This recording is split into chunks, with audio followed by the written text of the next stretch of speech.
সালামু আলাইকুম। সিগন্যাল সবাই যারা আছেন ভাই বাতিজা ছেলে বাতিজা যারাই আছেন সবাই সিগন্যাল। তো একটাই ভাই স্কুলের লাগি আমরা সবারই একটা খুব মনে খান্দে যে আজকে থেকে হয়তো ছোট যারা হইতে পারতাই নাই, একটু যারা 25-30 যারা বয়স যারা হইতে পারবাই, যে মাছ ধরা দীর্ঘদিন একটা স্কুলের রং পাতাইয়া বহু কষ্ট করিয়াও সম্ভব হয়েছে না।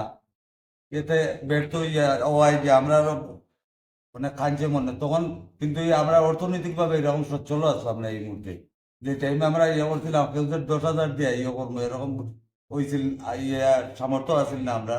এখন তো আল্লাহ আমরা যে পর্যায়ে আনছে, 1 নম্বরে হইলো আমরা একটা মূল যে বীজ যেটা স্কুল যেটা এটা তো আমরা পাইছি কি সহজে পারমাক না, আমরা চেয়ারম্যানের জন্য দিচ্ছি। এখন এটার আনুষঙ্গিক যে খরচগুলা এই খরচগুলারে আমরা এখন চালিয়ে যাওয়া, শিক্ষকের বেতন বা বাথরুম যে অন্যান্য খরচ আছে সম্পূর্ণ চালিয়ে যাওয়া, এটা একমাত্র গ্রামের যে আমরা যারা আছি দেশ এরার পক্ষে সম্ভব না চালিয়ে যাওয়া। আর এখন প্রতিনিয়ত খালি খরচ বাড়ে।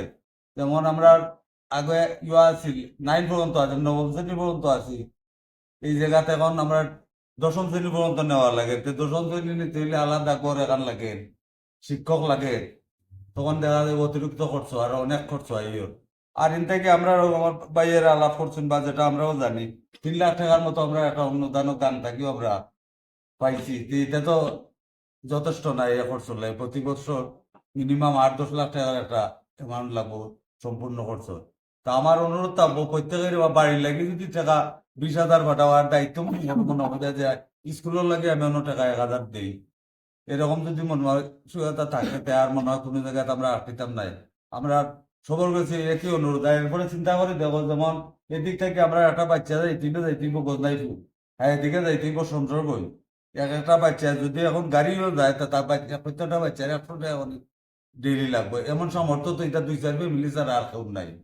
আর বড় সামনে একটা প্রতিষ্ঠান, এটা যদি আমরা সহযোগিতার লাগে নষ্ট হয়, এটা আসলে পরবর্তীতে এই যে বাচ্চা কাচ্চা এরা কিন্তু আমরা কোনো সময় জবাব দিয়েও লাগবো যে আমরা গার্জিয়ান বলতে অবহেলা হয়ে যায় তারা নষ্ট করছি। তো অনুরোধ থাকবো যে যতটুকু সম্ভব হয়, আর আমরা একটা হোয়াটসঅ্যাপ গ্রুপের মাধ্যমে সবার লোক একটা আলোচনা রাখবো, যতটুকু যে সম্ভব হয় যার যার অবস্থান থাকি আমরা সহযোগিতা করতে। এগুলি আমার বক্তব্য শেষ করলাম। ধন্যবাদ। সালাম আলাইকুম।